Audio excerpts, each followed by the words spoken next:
शिल्पा ठुकराल जी, अभी आपके पास टाइम है।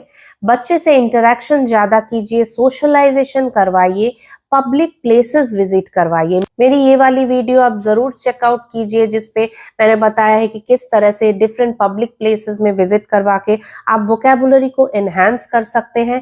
टारगेट वाइज आइडेंटिफिकेशन करवाना शुरू करिए। जैसे 16 मंथ्स है तो बच्चा अभी फैन, लाइट, ये सारी चीजें आइडेंटिफाई करना शुरू करेगा। पॉइंटिंग करवाइए, उस बच्चे के आई लेवल पे आके बच्चे को इंस्ट्रक्शन दीजिए, बच्चे से बात कीजिए। इंस्ट्रक्शंस को एकदम शॉर्ट एंड क्रिस्प रखना है। इंस्ट्रक्शंस देते वक्त ज्यादा बात नहीं करनी है, जैसे give, take, stop, no, wait, इस तरह से। शगुफ्ता खान जी, आपको क्वेश्चन आंसर स्किल्स को इम्प्रूव करवाना है। आप डेली बेसिस पे रूटीन पूछिए बच्चे को, स्कूल एक्टिविटीज पूछिए कि 5 चीजें बताओ, 3 चीजें बताओ, ठीक है। वेरी स्पेसिफिकली पूछिए कि 3 सब्जेक्ट का बताओ। अगर वो भी नहीं कर पाता है तो बच्चे को पूछिए कि इंग्लिश में क्या करवाया है, साइंस में क्या करवाया है, इस तरह से।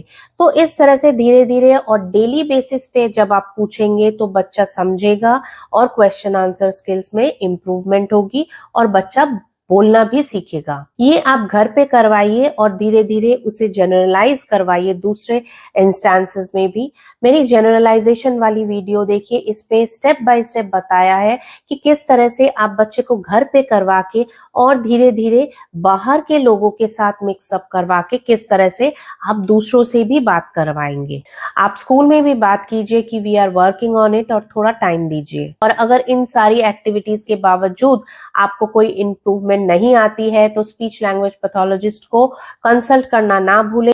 पूनम दास जी ने बताया है कि बच्चे की उम्र है 5.7 इयर्स और बच्चे की स्क्रीन टाइम थी पहले 11 to 12 hours per day. 2.5 years से आपने स्क्रीन टाइम बंद कर दिया है और इस बीच आपने बच्चे को कोई थेरेपी करवाई है या आप किस तरह से वर्क करते हैं घर पे, ये आपने नहीं बताया है।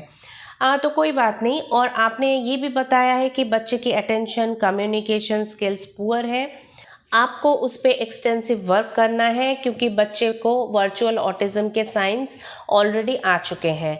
तो टारगेट वाइज करना है, जैसे सिटिंग एक्टिविटीज़ पे फोकस करना है, आइडेंटिफिकेशन ऑफ ऑब्जेक्ट्स में फोकस करना है, एनिमल्स, फ्रूट्स, वेजिटेबल्स में फोकस करना है ताकि बच्चा नेमिंग ऑब्जेक्ट सीख सके। और वोकैबुलरी में वर्क कैसे करना है, मैं बोलूँगी कि आप रियल ऑब्जेक्ट से ही करवाइए और जो आपके घर में ईजिली अवेलेबल है, बच्चा खुद भी खाता है, बच्चा खुद भी पकड़ सकता है, तो ऐसे चीज़ों से आप इंट्रोड्यूस बच्चे को करवाइए। आप स्पीच थेरेपिस्ट को इमीडिएटली कांटेक्ट करें।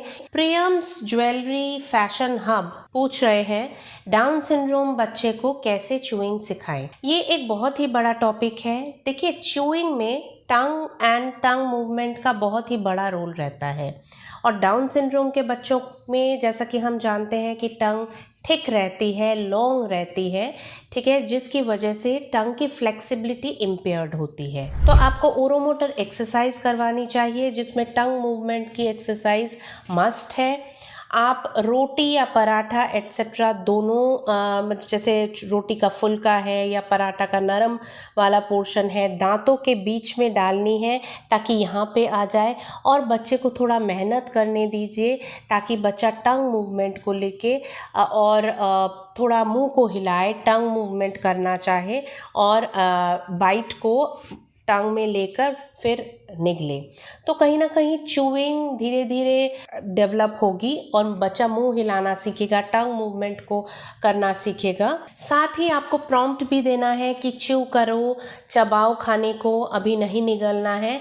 इस पे और जानकारी के लिए च्यूइंग इन ऑटिज्म ये वाली वीडियो देखिए जिस पे मैंने स्टेप बाय स्टेप बताया है कि किस तरह से डिफरेंट टेक्सचर को लेके आप बच्चे को धीरे धीरे पहले 2 बाइट्स फिर 5 बाइट्स से आप धीरे धीरे बच्चे को च्यूइंग सिखा सकते हैं।